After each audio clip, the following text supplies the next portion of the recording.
அறம் நாடு பார்வையாளர்களுக்கு வணக்கம். இன்று நம்மோடு இணைந்திருக்கின்றார் மூத்த பத்திரிகையாளர் ஐயநாதன் அவர்கள். சார் வணக்கம். வணக்கம். இப்போ ராஜ்புத் சமூகம் வட மாநிலங்களில், குறிப்பாக குஜராத், ராஜஸ்தான், அதுபோல் இருக்கக்கூடிய மாநிலங்கள், யூபியில் அவங்களுடைய போராட்டம் என்பது தீவிரமாக இருக்குது. இது பாரதிய ஜனதாவுக்கு ஒரு பெரிய பிரச்சனையாக வந்து அமையும் அப்படின்ற மாதிரி சொல்கிறாங்க.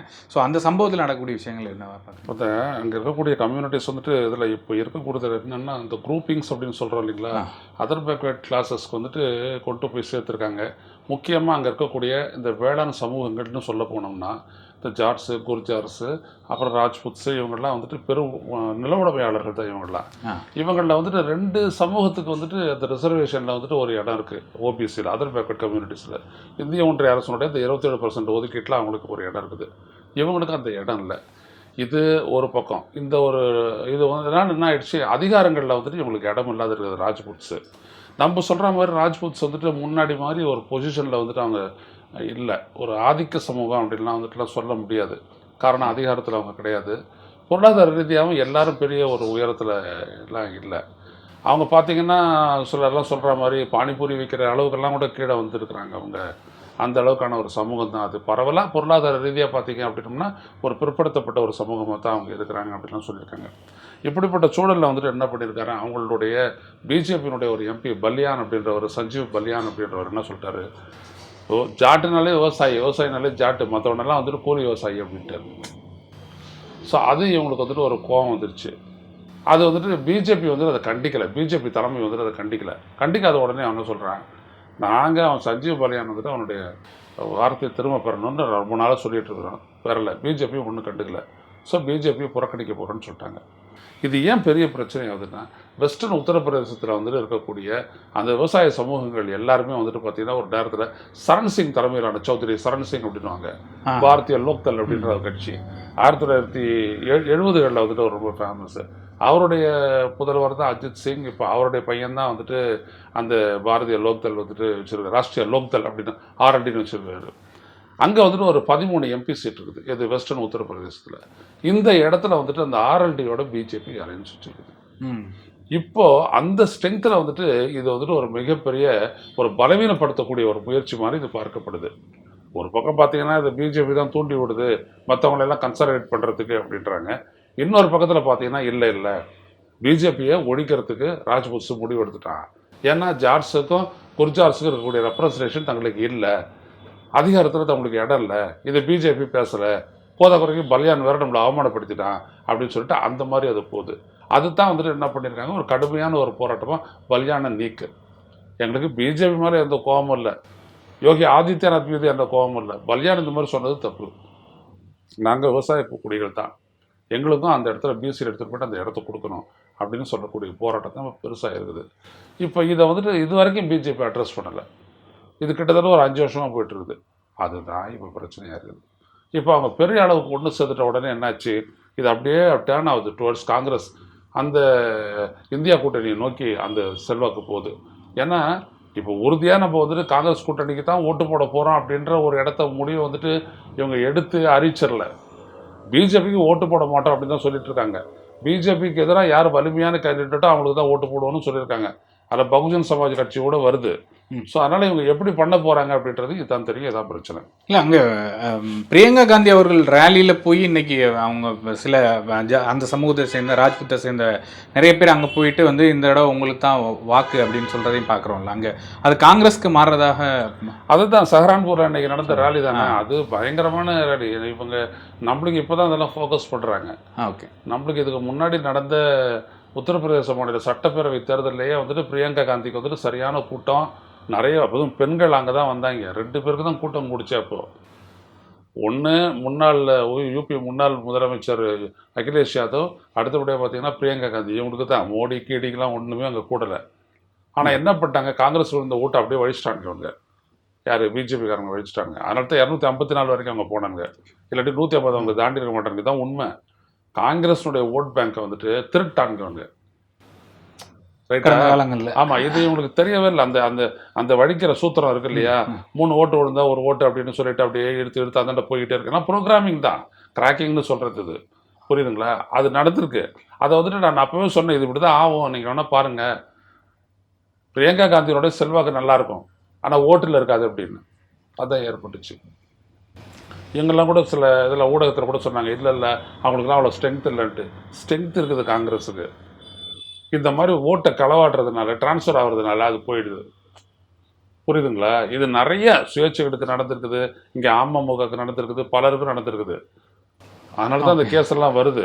அப்போ விஷயம் என்ன அப்படின்னு கேட்டிங்க அப்படின்னோம்னா, மற்ற கம்யூனிட்டி, மற்ற பெண்கள் பற்றியில் வந்துட்டு பிரியங்கா காந்திக்கு ஒரு பெரிய செல்வாக்கு இருக்குது. ரைட்டா? இப்போ இந்த ராகுல் நியாய யாத்திராவில் வரும்போது அதுவும் ஒரு பெரிய ஸ்ட்ரென்த் ஆச்சு. அதுக்கப்புறம் தான் வந்துட்டு பார்த்தீங்கன்னா, அகிலேஷ் யாதவ் வந்துட்டு காங்கிரஸ் வந்துட்டு 13 சீட்டை கொடுத்து டீலை முடிச்சார். அது வரைக்கும் 7 சீட்டை தாண்டல அவர். 13 சீட்டு கொடுத்து டீலை முடிச்சார். அந்த டீல் முடிச்சிட்ட உடனே பார்த்தீங்க அப்படின்னோம்னா அவங்களுக்கு ரொம்ப ஸ்ட்ராங் ஆகி போச்சு. அதுக்கப்புறம் இந்த கம்யூனிஸ்ட்டுகளுக்கெல்லாம் வந்துட்டு ஒரு 5 சீட்டோ 7 சீட்டோ கொடுத்துறாரு அவர். அவர் 60 சீட்டில் நிற்கிறாரு, அவ்வளோதான். 20 சீட்டை கொடுத்துறாரு. இப்போ என்ன நிலைமை அப்படின்னோம்னா, இப்போ இவங்களும் காங்கிரஸ் பக்கம் சாஞ்சிட்டாங்கன்னா மிகப்பெரிய அட்வான்டேஜ். வெஸ்டர்ன் உத்தரப்பிரதேசத்தில் கூட பிஜேபி ஜெயிக்காது. இது வரைக்கும் பிரியங்கா காந்தியினுடைய அந்த செல்வாக்கு, காங்கிரஸ் செல்வாக்கு வந்துட்டு இலைமுறை காய்முறைவாக இருந்தது. இன்றைக்கி அது வெளிப்படை ஆகிப்போச்சு. இன்றைக்கி ஊடகங்கள் என்ன பண்ணிட்டான், அந்த ரேலியை மறைக்கிறதுக்காக அகமதாபாத்தில் அமித்ஷா பண்ண ரேலியை, ரோட் ஷோ வந்துட்டு பெருசாக காட்டினாங்க. உண்மை என்னன்னா அதை அதிர வைக்கக்கூடிய அளவில் இருந்து நேற்றே எல்லாம் நீங்கள் ஷார்ட்ஸில் வந்துடுச்சு. இப்போ போட்டுறான். இப்போல்லாம் ஷார்ட்ஸ் தான் வந்துட்டு முக்கியமான இன்ஃபர்மேஷன். உடனே ஒரு கட் பண்ணி ஒரு நிமிஷத்துக்கு அடிச்சுட்டு உள்ளே போட்டாங்க அப்படின்னா இந்தியா ஃபுல்லாக பரவிடுது அந்த விஷயம். அதான் நடந்துச்சு. முக்கியமான ஒரு ஃபேக்டர் இருக்குது. அது என்ன அப்படின்னோம்னா, ராகுல் காந்தி ஏன் அந்த சாதிவாரி இடஒதுக்கீடு சாதிவாரி மக்கள் தொகை கணக்கெடுப்பு சொல்கிறார் அப்படின்னோம்னா, இந்த ரெப்ரசன்டேஷன் கிட்டத்தட்ட வந்துட்டு வட இந்தியாவில் இருக்கக்கூடிய எந்த கம்யூனிட்டிக்குமே ஓபிசியில் இல்லை. நீங்கள் ஓபிசியில் வந்துட்டு மேலே அதிகாரத்தில் போயிருக்கிறதுன்றதெல்லாம் பார்த்தீங்கன்னா கர்நாடகா, தமிழ்நாடு, இங்கே இந்த மாதிரி மாநிலங்கள்லேருந்து தான் அந்த ஓபிசி பிரிவுக்கு நல்லா போயிருக்காங்க. ராஜஸ்தானோ, குஜராத்தோ, ஹரியானாவோ, உத்தரப்பிரதேசமோ, குறிப்பாக வெஸ்ட் உத்தரப்பிரதேசமோ, இல்லை கீழே மத்திய பிரதேசத்துலையோ இவங்களுக்கு கிடையவே கிடையாது. அந்த ரெப்ரசன்டேஷன் வந்துட்டு குறைய என்ன ஆகணும்னா, இந்திய ஒன்றிய அரசு எடுக்கக்கூடிய பொருளாதார ரீதியான கொள்கை முடிவுகளில் அவங்க தொழில் செய்கிறவங்க, விவசாயம் பண்ணுறவங்க, மற்ற வியாபாரம் பண்ணுறவங்க, அவங்களுக்கு வசதியாக வராது. Basic thing. இப்போது ஒரு கலெக்டர், சப் கலெக்டர், ஒரு எஸ்பி, டிஎஸ்பிலாம் இருந்தாங்கன்னா அந்த கம்யூனிட்டி ஆள் எடுத்தாந்து போட்டு அடிக்க முடியுமா? அவங்கள சார்ஜ் பண்ண முடியுமா? உதாரணத்துக்கு இந்த சினிமாவை எடுத்துங்க, ஜெய் பீம் படம் எடுத்துங்க. ஒருத்தரை கொண்டு வரான், ஒரு பட்டியலினத்தான ஒருத்தரை கொண்டு வரான். நீதான் திருடன்னு சொல்லி அடித்து கொள்ளிடுறான். அவனை பிஎஸ்சியாக காட்டுறாங்க. அது இருக்க ரியாலிட்டி அப்பாற்பட்ட பிரச்சனை. அது மாதிரி நடக்குது. கூட்டம் வந்து அடிக்கிறவன் கம்யூனிட்டியில் 2 பேர் எஸ்பி, 4 பேர் டிஎஸ்பி, 2 கலெக்டர் தானே அவனை அடிச்சிருவாங்களா? யார் ஒரு இளைஞர், ஐயா நம்ம ஆளை ஒருத்தர் தூக்கிட்டு போட்டான் அந்த போலீஸ் ஸ்டேஷனில், அடிக்கிறான் ஐயா, விசாரிச்சு, நம்மளுக்கு அது சம்மந்தமே இல்லையான்னு. எந்த ஸ்டேஷனும் இந்த மாதிரி சொல்கிறான். E3 கேளம்பாக்கம். என்ன ஏங்க அப்படின்னா இன்னொரு எஸ்பி, சார் அப்படின்னா நான் எஸ்பி பேசுகிறேன். என்ன அவனை எடுத்தால் அடிக்கிறியாமே, நீ திறனான்றதா இருக்கு, அவங்கள்ட்ட எவிடன்ஸ் இருக்குதா? மறட்டானா இப்படி உக்காந்துட்டு இருக்கிறவன் நில்றா அப்படின்றான், நிற்பான், ஓ அப்படின்றான். இதான் அந்த இடஒதுக்கீட்டுக்கும் அதிகாரத்திற்கும் யதார்த்த லைஃபுக்கும் இருக்கக்கூடிய சங்கிலி தொடர்பு. புரியுதுங்களா? இந்த சங்கிலி தொடர்பு வந்துட்டு இந்தியா ஃபுல்லாக எதிரொலிக்கும். இது இன்னொரு ஸ்டெப்பு அதிகமாக போகும்போது ஒரு அரசு எடுக்கக்கூடிய கொள்கை முடிவில் இந்த சமூகத்தினுடைய ரெப்ரசன்டேஷன் அவங்களாலே வரும். இந்த ராஜ்புத்தில் வந்து தொடர்ச்சியாக பிஜேபிக்கு ஆதரவாக ராஜ்புத்ஸ் மட்டும் இல்லை, எல்லாருமே ஆதரவாக தான் இருந்தான். ராஜ்புத்ஸு, ஜாட்ஸு, குர்ஜார்ஸு, மீனாஸு எல்லாம் இவங்களுக்கு ஆதரவாக தான் இருந்தாங்க. ஏன்னா அவங்களாம் மேல் சாதி, மகா பஞ்சாயத்து பெருசாக வந்து கூட்டி நம்மளாம் சேர்ந்து இந்தாண்ட ஓட்டு போடுவோம், பிடிங்கி இவர் இப்படி சொல்லிட்டாருன்னொடனே எல்லோரும் போட்டுருவாங்க ஓட்டு. இங்கெல்லாம் நடக்கிறது இல்லை, அந்த மாதிரிலாம் சாதி பஞ்சாயத்தெல்லாம் இங்கே நடக்கிறது இல்லை, அங்கே அதெல்லாம் நடக்குது. ஸோ அங்கே எல்லாம் பண்ணிகிட்டு இருந்தாங்க. ஏன்னா ஒரு மேல் சாதி ரெப்ரசன்டேஷன் பிஜேபி. இப்போ தான் உங்களுக்கு புரியுது, மேல் ஜாதினா அதில் நம்ம கிடையாதுடா, அதில் பிராமணன் தான், காயஸ்தா தான் அப்படி சொல்லிட்டு அவனுக்கு புரிஞ்சிருச்சு. உடனே இப்போ என்ன சொல்கிறான், என்ன முதல்ல இந்தாண்ட கொண்டு வா, ரிசர்வேஷன் கொண்டு வா.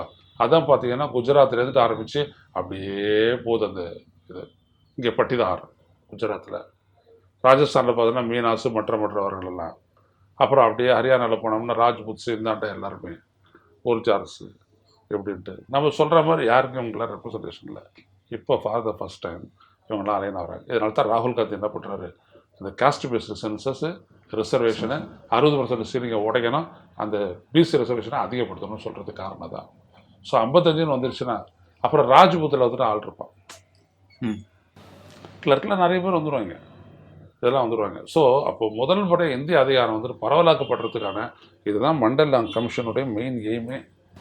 பிபிஎஸ்சியும் கொண்டு வந்த மண்டல் அறிக்கை வந்துட்டு இதில் தான் சரியாக பண்ணுச்சு.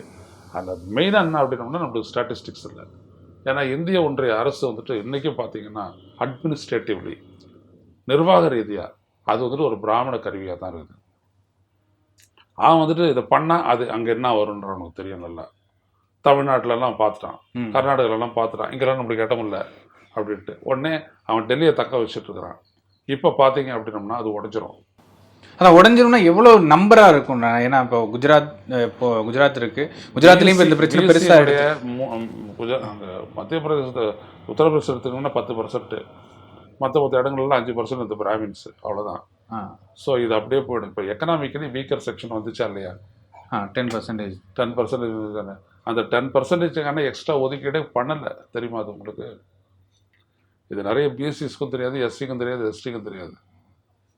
50% ரிசர்வேஷன் அப்படின்றது என்னது, 49.5.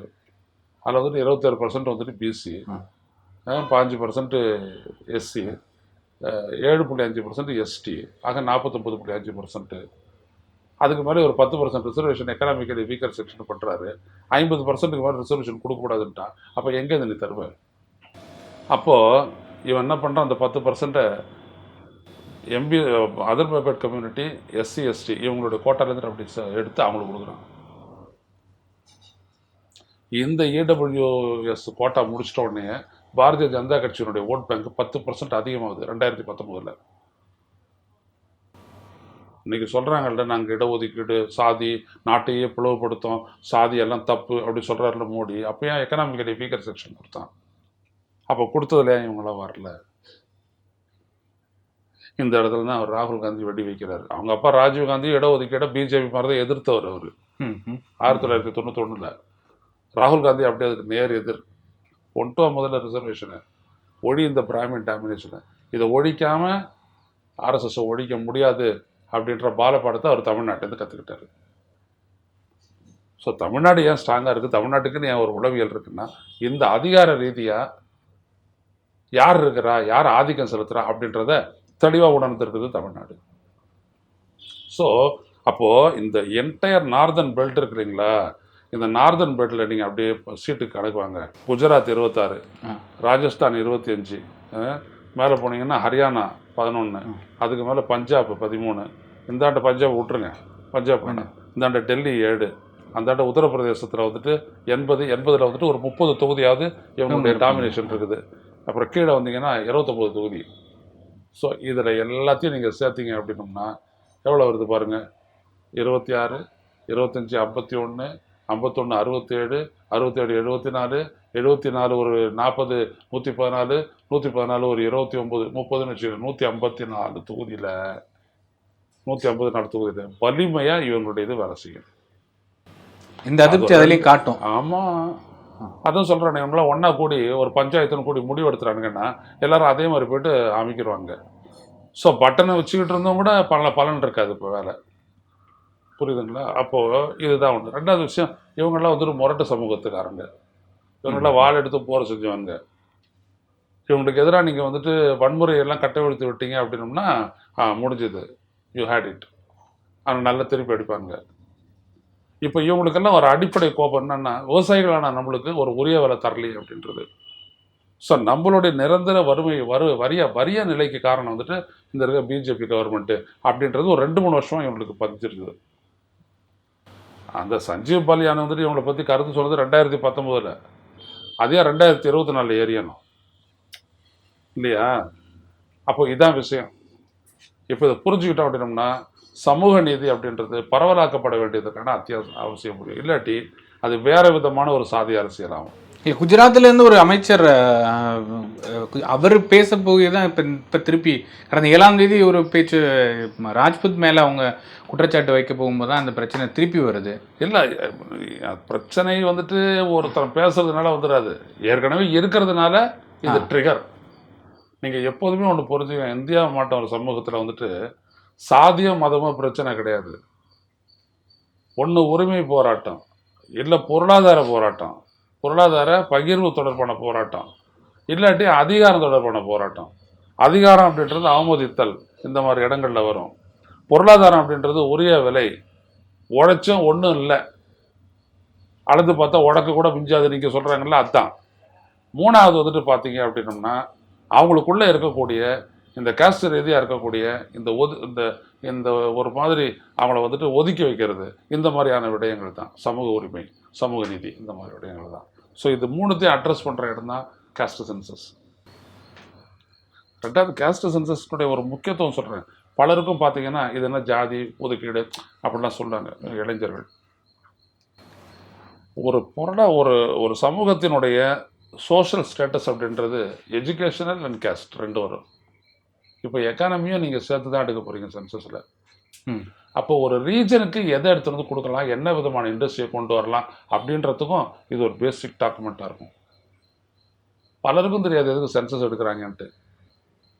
சென்சஸ்னுடைய பலனை வந்துட்டு நீ பொருளாதார ரீதியான அப்லிஃப்ட்மெண்ட்டு நீங்கள் பார்த்தீங்கன்னா எல்லா விதமான சமூக நலத்திட்டங்களும் அந்த டேட்டா தான், அதுதான், அந்த தரவுகள் தான் அடிப்படை. எனவே அந்த தரவுகளினுடைய அடிப்படையில் தான் அதை செய்கிறாங்க. ஸோ இந்த தரவு இன்னும் துல்லியமாக எடுக்க போனோம்னா கிட்டத்தட்ட எல்லாருக்குமே ரெப்ரசன்ட் இருக்கும். ஒருபடியாக as an Indian I am getting my benefit, அவ்வளோதான். எனக்கு ஒன்றும் இல்லை, என் சித்தவா அவன் ஐஏஎஸ் தான் இருக்கிறான், என் மாமன் பொண்ணு வந்துட்டு பார்த்தீங்கன்னா ரெவென்யூவில் இருக்கிறான், இப்படியும் சொல்லிட்டு வந்துட்டாங்க அப்படின்னோம்னா இப்போ கெஜ்ரிவாலுடைய சமூகம் பொங்கி எழுமா? கிடையாது. ஏன்னா அவர் ஐஆர்எஸ். இது எனக்கு வந்த ஒரு இன்விடேஷன், ரைட்டா? இது வந்துட்டு ஒரு விஐபி இன்விடேஷன். இது ஃப்ளைட்டு டிக்கெட் மாதிரி ஒன்று போட்டு, இது ரிசப்ஷனுக்கு, இது பாஸ்போர்ட் மாதிரி போட்டு, இதில் பார்த்தீங்க அப்படின்னா என்னோடய ஃப்ரெண்டு ஒருத்தர் அவர் இருக்கார் ஐஆர்எஸ், அவருடைய பிள்ளைக்கும் பொண்ணுக்கும் கல்யாணம், ரிசப்ஷன் எல்லாமே எப்படி பண்ணியிருக்காங்க பாருங்கள். அது ஸ்டேட்டஸ் அப்படின்றது எப்படி உயருது பாருங்கள். புரியுதுங்களா? அப்போது என்னென்னா அந்த நாட்டில் வந்துட்டு அரசனுடைய வேலை வாய்ப்பு அப்படின்றது 5 பைசா உத்தியோகமானாலும் அரண்மனை உத்தியோகம் அப்படின்ற பழமொழி தமிழ்நாட்டில் இருக்குல்ல. அப்போ அதான் நம்மளுக்கு வழிகாட்டி. அப்போ நீங்கள் பார்த்தீங்க அப்படின்னம்னா ஒரு அதிகாரம் அப்படின்றது தான் வந்துட்டு ரொம்ப பெரிய விஷயம். ஒரு கஸ்டம்ஸுக்கு போகலாம், எக்ஸைஸ்க்கு வரலாம், புரியுதுங்களா? ஏடிக்கு போகலாம், சிபிஐக்கு போகலாம், எங்கே வேணாலும் போகலாம். அப்போ அவனுடைய இன்ஃப்ளூயன்ஸே வேறு, புரியுதுங்களா? அப்போ என்ன இதனுடைய இம்ப்ளிகேஷன்ஸ் அப்படின்னம்னா எல்லாருக்கும் அந்த இடம் கிடைக்கும் போது யாருக்கும் வந்துட்டு டாமினன்ட் காஸ்ட் அப்படின்றதே ஒன்று இருக்காது. ஸோ அம்பேத்கர் சரியான இடங்களில் வந்துட்டு 2 சமூகத்தை காப்பாற்றினார். ஒன்று பட்டியல் இனத்தார், இன்னொன்று பட்டியல் பழங்குடிகள். பழங்குடிகளை அவர் காப்பாற்றிட்டார், ஆனால் அந்த ரெப்ரசன்டேஷனே அவங்களுக்கு கிடைக்கல. ஸோ அதனுடைய விளைவு என்னென்னா அவங்க வாழக்கூடிய இடத்துல இருந்து அவங்க வெளியேற்றப்படுறாங்க. அந்த இடத்துல தான் பார்த்தீங்கன்னா வளங்கள் கொள்ளையடிக்கப்படுகிறது. இன்டர்ன் அந்த இடத்துல மாவோயிஸ்டுகளுடைய ஆதிக்கம் வந்துச்சா, ஆயுதம் எடுத்துட்டானா. இப்போ தெரியுதுங்களா சமூக நீதின்றது எவ்வளோ முக்கியமானது அப்படின்ட்டு. உரிய பிரதிநிதித்துவம் கொடுத்து உரிய டெவலப்மெண்ட் ஒரு இடத்துல ஒரு ஏரியாவில் ஏற்பட்டுச்சு அப்படின்னம்னா அங்கே யாரும் தூக்க மாட்டாங்க. இப்படியான விஷயம் இங்கே தருமபுரி கிருஷ்ணகிரி பகுதியோட நடக்கும் போது கலைஞர் கருணாநிதி அந்த இடத்துல இண்டஸ்ட்ரியலைஸ் பண்ணார். எங்கே? கிருஷ்ணகிரி, ஓசூர். இப்போ அங்கே வளர்த்துற முடியுமா? எல்லாருக்கும் அங்கே வேலை வாய்ப்பு இருக்குது. யாரும் அங்கே வந்துட்டு வயிறு காஞ்சவங்க கிடையாது. அடுத்தபடி என்ன ஒன்று பண்ணார், தண்ணி கூட்டு குடிநீர் திட்டம். அது இந்த ஸ்டாலினுடைய வேலை. அவர் துணை முதலமைச்சராக இருக்கும்போது அவர் கொண்டாந்தார். அது இதுதான் இப்போ நல்லா புரிஞ்சுக்கோங்க. ஸோ ஒரு சென்சஸ் அப்படின்றது ஒரு எல்லாத்தையும் தழுவிய ஒரு டெவலப்மெண்ட்டாக இருக்கும். எல்லோரையும் எல்லாவற்றிலும் தழுவிய ஒரு டெவலப்மெண்ட்டாக இருக்கும். ஸோ இதுதான் க்ரஸ்ட் ஆஃப் திஸ். இதை பிஜேபி தொட மாட்டான். அவனுக்கு யார் வாக்கு வங்கின்னு பார்ப்பான். அந்த வாக்கு வங்கி இவங்களுக்கு கொடுத்தா கோச்சிக்குவான்னு பார்ப்பான். இது தான் வந்துட்டு மணிப்பூரில் நடந்துச்சு. உங்களுடைய நேரத்தை பகிர்ந்து விடுறதுக்கு மிக்க நன்றிங்க ஐயா.